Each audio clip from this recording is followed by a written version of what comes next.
That is, Iqra bismi rabbika allazi khalaq. It means read in the name of your Lord who created everything. In this ayah, Allah subhanahu wa ta'ala commanding everyone to read, educate yourself. But Allah subhanahu wa ta'ala can command you for anything. He can command you to establish salah, establish zakat, just like He did in Surah Al-Baqarah, as-salatu was-zakat. He can establish Tawheed, just like He did in Surah Ikhlas, Qul huwa Allahu ahad. Say His word Allah. But Allah subhanahu wa ta'ala did not begin with any of these ritual pillars which are mandatory for being Muslim. If one don't follow any one of the pillars, he is not even Muslim. Just like Tawheed, Kalma Tayyibah, Namaz, Roza, Hajj, Zakat, Hajj.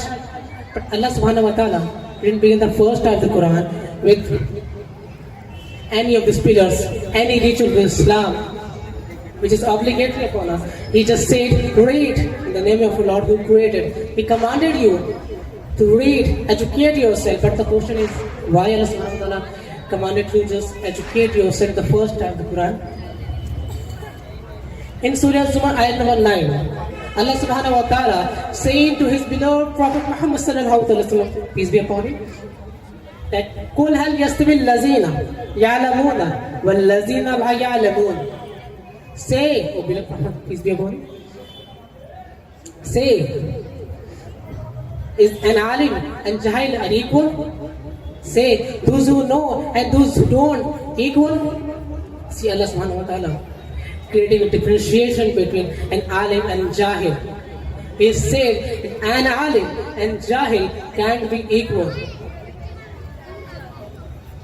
And what Imam Ghazali said, you know what Imam Ghazali rahmatullahi ta'ala said?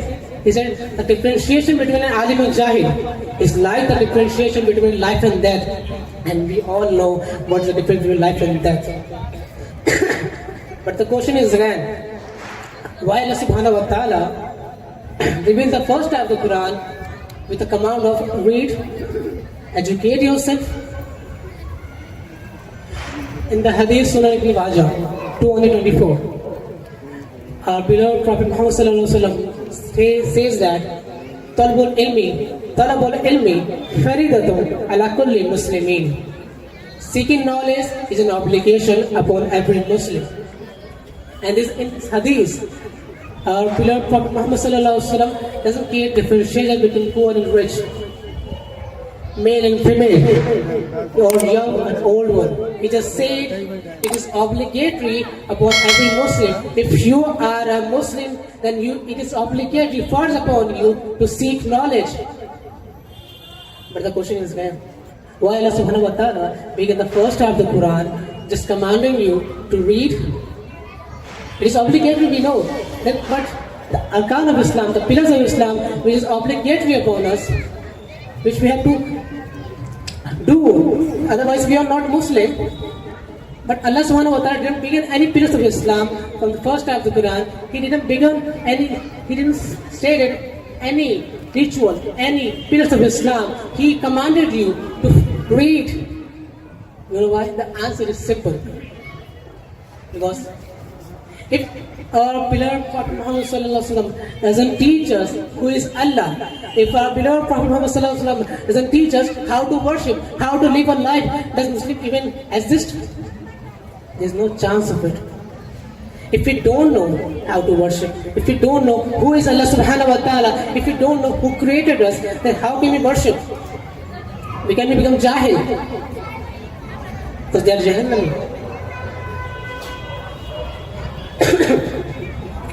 Because Allah subhanahu wa ta'ala, because the first half of the Quran was commanding you to read, not any pillars, not any ritual of Islam. And in the Quran Majid, he says that alim and jahil are not equal, and seeking knowledge is an obligation upon every Muslim. Then how could we say that education is nothing? Education is everything. Without education, there is no understanding of Allah. No understanding of Allah, then no worship, no progress, no justice. Islam is all just brother. If there is no justice, then there is no Islam. We will not be exist. That's why the first half of the Quran wouldn't say any ritual of Islam, any pillars of Islam. Instead, it stated, read, educate yourself in the name of the Lord. That's why Allah subhanahu wa ta'ala created differentiation between an alim and jahil. That's why the seeking knowledge is an obligation, because Islam is all about education. It is not about the following the ritual, doing salah, roza, hajj, zakat. It's not about that. It's about education. If there is no knowledge, no education, there is no Islam.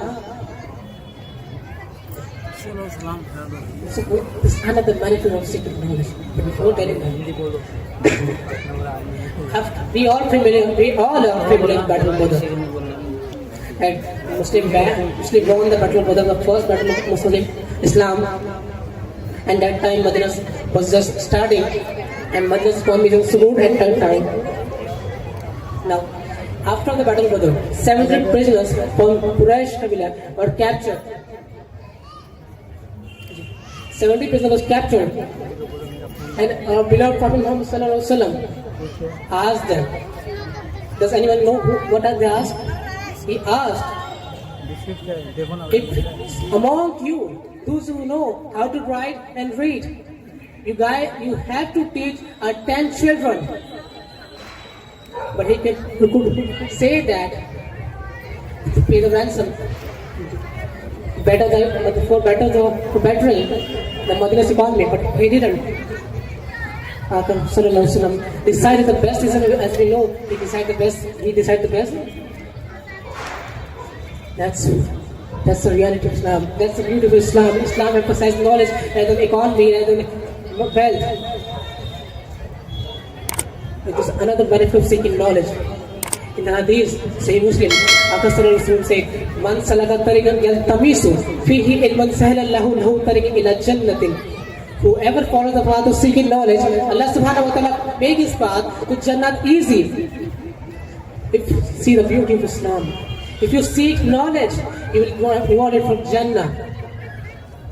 I'm concluding my conversation by saying, अगर इल्म ही नहीं तो अमल क्या होगा?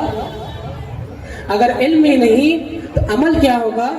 जिस बयान में शजर ही नहीं तो फल क्या होगा? अलैना इल्म। अस्सलामु अलैकुम।